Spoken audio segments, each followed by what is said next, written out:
Assalamualaikum warahmatullahi wabarakatuh. Perkenalkan, nama saya Yul Evianinola. Saya dari Fakultas Tarbiyah dan Ilmu Keguruan, Prodi Bahasa Inggris kelas B. Akan mereview tentang Jurnal Kedudukan Sintaksis. Berikut pembahasannya. Ilmu bahasa atau linguistik terdiri atas beberapa subsistem, yakni subsistem gramatikal, subsistem leksikal, dan subsistem fonologis. Subsistem gramatikal atau kata bahasaan terdiri atas dua bidang, yakni sintaksis atau tata kalimat yang membicarakan struktur kalimat atau adegan kalimat beserta bagian-bagiannya, serta klausa dan frasa, serta morfologi atau tata kecap yang membicarakan struktur kata atau adegan kecap beserta pembentukannya, morfem. Sintaksis menyangkut fungsi, kategori, dan peran. Subsistem leksikal atau leksikon membicarakan kosakata, yakni sejumlah kata yang berada pada suatu bahasa. Subsistem fonologis atau tata sora membicarakan bunyi bahasa. Struktur bahasa, language struktur, dihubungkan dengan pemakaian bahasa, language usage, dengan ilmu yang disebut pragmatik. Sintaksis sendiri ialah cabang ilmu bahasa yang membicarakan warna seluk-beluk wacana, kalimat, klausa, dan frase merupakan objek kajian sintaksis dari yang hierarkinya paling tinggi sampai dengan yang paling rendah. Berikut penjelasannya tentang kedudukan dan ruang lingkup sintaksis. Salah satu objek kajian sintaksis yaitu wacana, kalimat, klausa, dan frasa. Yang pertama, batasan mengenai sintaksis ialah cabang ilmu bahasa yang membicarakan seluk-beluk wacana, kalimat, klausa, dan frase. Yang kedua, berdasarkan hierarki bahasa. Yang ketiga, hierarki bahasa jika diturunkan dari yang tertinggi sampai yang terendah, yakni wacana, kalimat, klausa, dan frase. Yang keempat, kalimat ialah satuan gramatik yang dibatasi oleh adanya jeda panjang yang disertai nada akhir turun atau naik.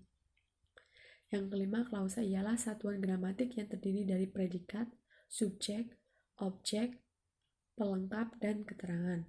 Yang keenam, frase ialah satuan gramatik yang terdiri atas dua kata atau lebih yang tidak melampaui batas fungsi. Yang ketujuh, perkembangan sintaksis Indonesia sesuai dengan perkembangan sintaksis dunia. Yang delapan, model penyusunan tata bahasa struktural yang di dalamnya terdapat penerapan teori sintaksis struktural yang dikembangkan oleh Goris Keraf, M. Ramlan, dan Anton M. Mulyono.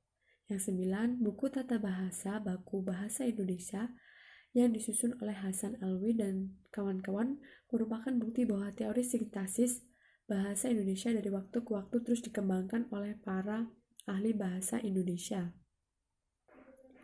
Teori sintaksis yang dikembangkan di Indonesia pada awalnya merupakan teori yang berasal dari tradisi Yunani, Latin, dan didasarkan pada bahasa Melayu. Yang kedua, pembahasan tentang kedudukan dan alat-alat sintaksis. Yang dimaksud alat sintaksis ialah satuan bahasa atau cara yang digunakan untuk membangun konstruksi sintaksis, yakni frase, klausa, kalimat, dan wacana. Satuan bahasa atau cara yang disebut alat sintaksis yang digunakan membangun konstruksi sintaksis itu meliputi urutan, bentuk kata, intonasi, dan kata tugas. Berikut penjelasannya. 1. Sintaksis ialah salah satu cabang ilmu bahasa di antara cabang yang lain, yaitu morfologi, fonologi, dan semantik. Yang kedua, karena sintaksis itu hanya merupakan salah satu cabang di antara cabang ilmu yang lain, berarti kedudukan sintaksis di antara cabang ilmu bahasa yang lain bersifat komplementer atau saling melengkapi. Yang ketiga, merupakan bagian dari tata bahasa ialah morfologi dan sintaksis. Keempat, yang menjadi objek kajian terkecil dari sintaksis dan sekaligus menjadi objek kajian terbesar dalam morfologi adalah kata. Yang kelima, berdasarkan ciri bentuknya, Kajian tentang kata majemuk termasuk dalam bidang sintaksis. 6. Berdasarkan sifat atau ciri maknanya, kajian tentang kata majemuk termasuk bidang morfologi. 7. Di dalam bentuk ke, strip be, strip blum, strip ta, strip hu, strip an, terdapat persoalan yang bersifat tumpang tindih, yaitu antara morfologi dan sintaksis. 8. Yang dimaksud alat sintaksis ialah satuan bahasa di samping cara yang digunakan untuk membangun konstruksi sintaksis, yakni frase, klausa, kalimat, dan wacana. 9. Alat sintaksis yang disebut satuan bahasa yakni bentuk kata dan kata tugas. 10. Alat sintaksis yang disebut cara yakni urutan dan intonasi. Demikian tadi pembahasan tentang jurnal kedudukan sintaksis. Kurang dan lebihnya saya mohon maaf. Saya akhiri. Wabillahi taufiq wal hidayah. Wassalamualaikum warahmatullahi wabarakatuh.